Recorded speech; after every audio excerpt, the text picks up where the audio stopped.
Hello, I'm Hillary, and this is Hillary's Whiskey Lounge. Welcome, and I hope you're having a wonderful day. Today we're going to test out one of the big boys. All right. This is Bunnahabhain 12-year-old.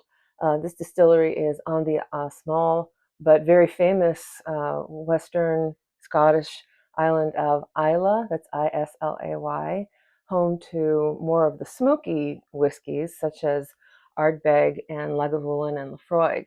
However, this particular um, expression of Bunnahabhain, and I'll let you check out the bottle. Quite a mouthful there, isn't it, Bunnahabhain? It's right there on the coast of Islay. This particular expression of Bunnahabhain is not smoked. Bunnahabhain is known for really not having smoky or peaty whiskeys as its counterparts on the rest of Islay are. However, Bunnahabhain does produce a couple peated expressions. However, what we're going to try today, is the flagship go-to, easily accessible, easily reached bottle if you're really looking for something high quality and unchill filtered and no color added. Okay, this bottle, you can buy this bottle for under $70 at most whiskey stores. My favorite place, total, I think it was $68 at that place. So it's really accessible. You can really grab this probably all over the country, I would guess. All right, so we're going to dive into this Bunnahabhain. While I'm pouring this out, this distillery was established in 1881. It's more on the northeast coast of Islay.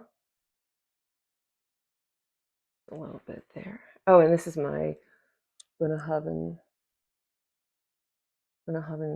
dram glass.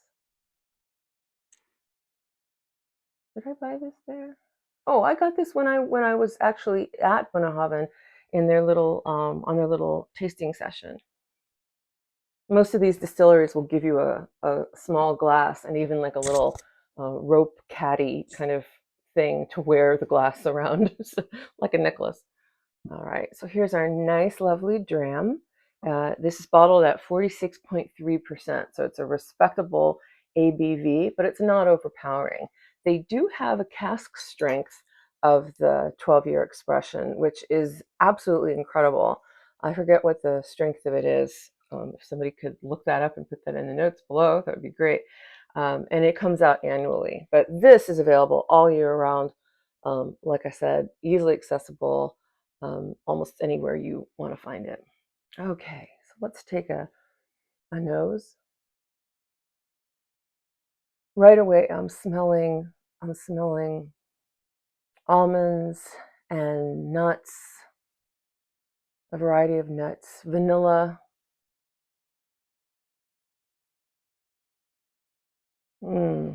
It's really rich. You can see from the color. This is natural. This is natural color. It's been matured in sherry and bourbon casks, I believe. Matured in both, so that doesn't mean just finished in sherry. Mm. So it's officially football season. That's one of the reasons why I thought I'd bring you the Bunnahabhain today. We're getting into fall. We're getting into some of the nice, warm, rich flavors. Even that pumpkin spice latte stuff is out. So why not bring out the Bunnahabhain 12, or the Bunna, as a lot of whiskey enthusiasts call it? Okay. Again, nutty, vanilla-y. And maybe it's my imagination, but because this is from an island, and the distillery is right on the coast, I have some rocks here from the beach of the Bunnahabhain distillery from when I was there a few years ago. I'm getting a sense of kind of a really nice coastal aroma, some saltiness. And again, remember, it's just what the new make is matured in the casks. So there's no salt, there's no honey, there's no nuts, there's no vanilla. It's just from the casks that the whiskey was distilled in. Let's take our first taste.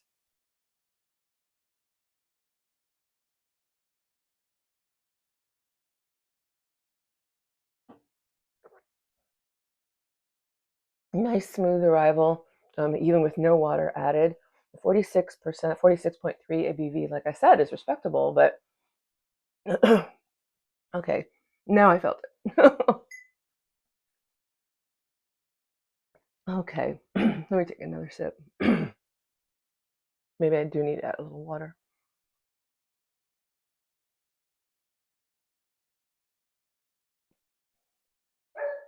Very vanilla-y, very nutty. I'm getting more of that seaside saltiness. I feel like I'm sort of by the on that rocky beach of the Bunnahabhain distillery right now, drinking this. I wish it were a little cooler out and a little windier out, like it is on the coast of Scotland. But alas, it's early September in California, and it's still pretty darn warm. Mm. The development on the tongue is really is really dramatic. It goes from being light and buttery to a deep, rich sherry flavor. So that's really interesting about how dramatic that development is. And then the finish, as you noticed, if you don't add any water, you're going to have a little bit of sensation in the back of your throat. A little bit of that alcohol is going to kick you, I think, in the back of your throat. So let's add a little water. Let's see what flavors open up. Okay.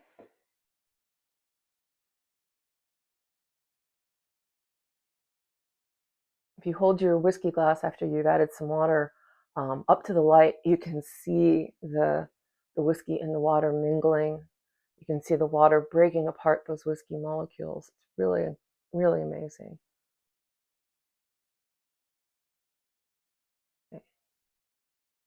I'm going to let that sit here for a minute, and I'm going to show you a glass of this, a dram of this that I poured a little while ago, to which I added some water because I want to show you the development of that Scotch mist. Look at that. There it is. Again, this is further proof that this is not chill filtered, that you're going to have all the mouthfeel, the oils, the particulates. Look at the difference. This is the one that I just poured water in. So that Scotch mist definitely is there. I'll have to drink that one later. But let's have this little wee dram right now. Much more available to the nose there. It's not as harsh alcohol smelling. The flavors are really opening up. A lot different kind of array of nuts and very earthy, very nutty, almost cashews, more almonds. Definitely the vanilla odor is opening up as well. And you saw how much water I added. It wasn't very much.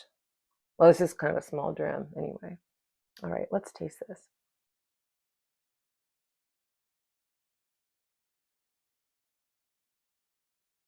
Mm.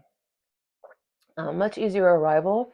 However, the mouthfeel is really there. It's become buttery and juicy, yet very, very smooth.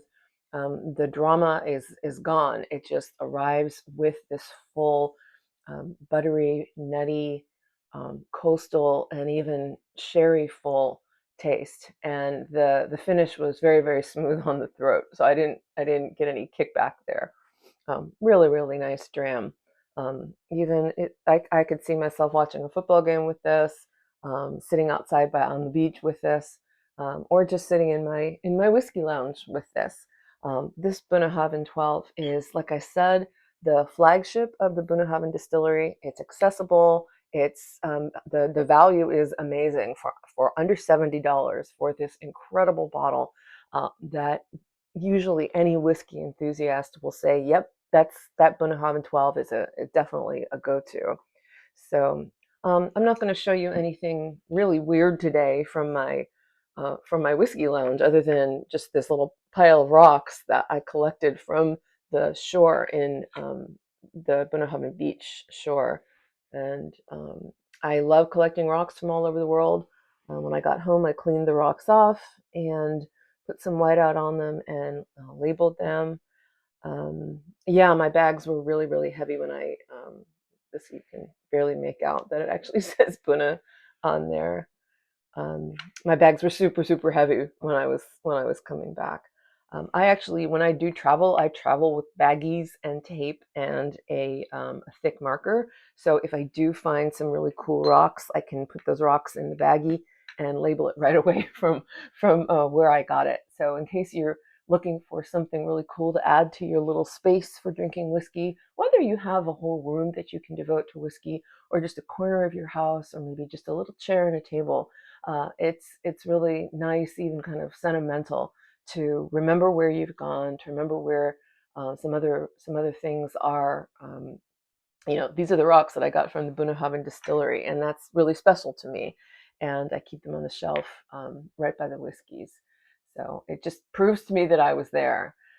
So in case, like I said, you're looking for something sort of fun um, and sentimental to add to your little whiskey area, rocks, that could be the way to go. You can even take these rocks and coat them in sort of a nice shiny waterproofing. You can put these rocks in your bathroom, put them in like a little cool little pile, um, and so you can do a lot with um, little little pieces of remembrance from where you were, even leaves or little seeds or nuts. Although those would probably end up spreading around your whiskey area. All right, I'm going to take one last sip. Mm, so good, so good. I'm not even letting it sit on my tongue enough for it to develop. It's really developed this nice sweet flavor, nice sweetness from that sherry. Please remember to like this video if you did, and to hit the subscribe button for me. Leave me comments, questions, comments, anything you want. And also, if you would share this video with your friends, and especially if they're interested in learning how to whiskey as well. All right. So thank you so much, and have a great day.